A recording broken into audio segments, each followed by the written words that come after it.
লালন coffee হাউসে বাজছে লালনের গান। মানুষ লালনের গান শুনছেন আর বসে কফি কিংবা চা পান করছেন। এখানে চা পান করতে প্রতিদিন অনেক মানুষ আসেন। দোকানের ভেতরে বসে কফি পানের রয়েছে সুন্দর পরিবেশ। একবার যারা কফি পান করেন কিংবা চা পান করতে এখানে আসেন তারা বারবার আসেন। আগতরা জানান লালনের গানের সাথে কফি পান করতে ভালো লাগে তাদের। এখানে আসলে সবসময় লালনের গান বাজে এবং এখানে লোকজন নিয়ে এসে বসার মতো মনোরম পরিবেশ আছে। গান শোনার তালে তালে কফি খাইতে খুব ভালো লাগে এবং এই দোকানে দীর্ঘদিন ধরে আমরা এখানে কফি খাই।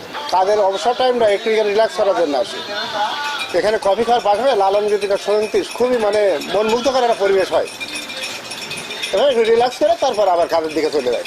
লালনের গান পছন্দ লাগে, তাই এখানে লালনের গান বাজানো হয়, ব্যান্ড সঙ্গীত বাজানো হয় না। তাই আমরা এখানে আসি, পরিবেশটা অনেক চমৎকার।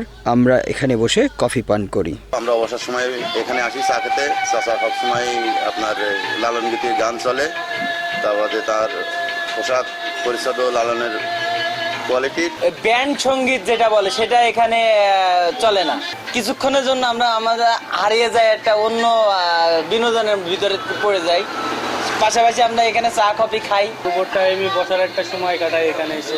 লালনের সকল কিছু আমাদের কাকার মধ্যে দেখা যায়, এটাই আর কি অনুভব করি। আর পরিবেশটা অনেক সুন্দর।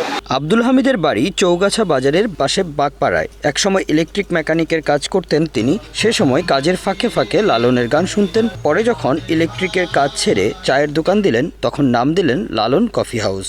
91 সাল থেকে এই দোকানের পদার্পণ এই 31 বছর চলছে। তো এই 31 বছর আমি এই দোকানটা চালাচ্ছি এবং এই নামকরণ করার মূলেই হচ্ছে যে লালনকে ভালোবাসি, লালন সাইজিকে, তাই তার নামেই দোকানের নামকরণ করা। দোকানে এখানে ওয়ার্কশপের কাজ করতাম, তো আমরা কয়েক বন্ধু ছিলাম মিস্ত্রিরা, এরা লালন গীতি শুনতাম। শুনতে শুনতে যখন 91 সালে আমি কাজ বাদ দিয়ে ইনস্টল করলাম, তখন সবাই মতামত দিল যে এতদিন আমরা লালনের গান শুনছি, তার প্রতি একটা আসক্ত, তাকে ভালোবাসি, তাহলে ওনার নামেই নামকরণ করতে হবে। সেভাবে আমি ওই নামকরণ করলাম যে লালন সাইজির নামেই। প্রতিদিন প্রায় 1000 চা এবং কফি বিক্রি হয় তার দোকানে।